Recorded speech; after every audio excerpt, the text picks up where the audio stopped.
The Indian Express, 28th of November 2023, to defeat China, India needs to participate in APEC. The Asia-Pacific Economic Cooperation, APEC, conference for 2023 took place last week in San Francisco. After a 12-year break, APEC was hosted by the U.S. The most persuasive takeaway from the meeting may be that the U.S. thinks it is back. Despite being an event for business executives, there were specific tactical results. Though some nations, including Israel and Ukraine, objected to the proclamation, the Golden Gate Proclamation was generally standard. Thus, a statement from the chair was approved as an appendix. This came after a brief form of well-known positions was reiterated. China's statement from the Xi-Biden summit has disregarded the problems in West Asia and Ukraine. Russia's Deputy Prime Minister Alexei Overchuk and China disagreed with the portions on Israel and Ukraine. As a result of the summit process, communication between China and the U.S. has resumed after over a year. Following China's suspension of military communications, the U.S.-China summit brought them back. There's no new agreement on most other issues because China still wants its business style to be embraced globally. The U.S. thinks China's principles and way of life must be questioned. While APEC highlighted their competition, it may have softened the edge of conflict. China is eager to attract more investment and technology transfers, which the U.S. restricts since its economy might have waned. But rather than disconnecting, Biden informed the APEC CEOs that the U.S. was de-risking and diversifying its relationship with China. The resumption of summit communications between the United States and China appears significant given the volatile state of the world today. Around APEC was a trilateral summit between the U.S., Japan, and Korea.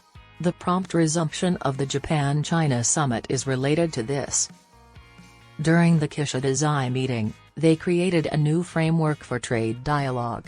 This might address the limitations of semiconductors and other technologies. A tripartite meeting of foreign ministers between China, Japan, and Korea is likewise proceeding.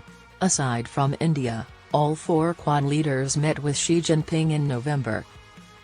Morris Chang, the founder of Taiwan Semiconductor Manufacturing Company, represented Taiwan at APEC for the 8th time.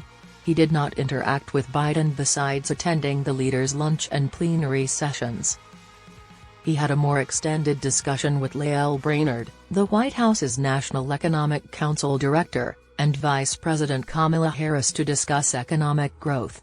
The Taiwanese team met with other U.S. officials and APEC members, such as Singapore. Since it represents the most significant level of interaction Taiwan receives from any institution, APEC is essential to Taiwan.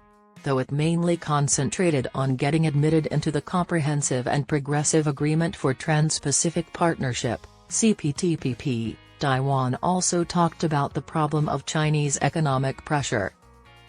Around APEC, the CPTPP member nations convened. The U.S. is omitted, whereas China and Taiwan are applicants. The most recent country to join it is the UK. Since the trade component of the Indo-Pacific Economic Framework, IPEF, had not materialized, the trade ministers of the CPTPP looked forward. With 3 agreed-upon pillars addressing supply chain resilience, sustainable energy, and anti-corruption measures, the US-led IPEF achieved some success. India is not a part of the trade pillar, beset by domestic US issues.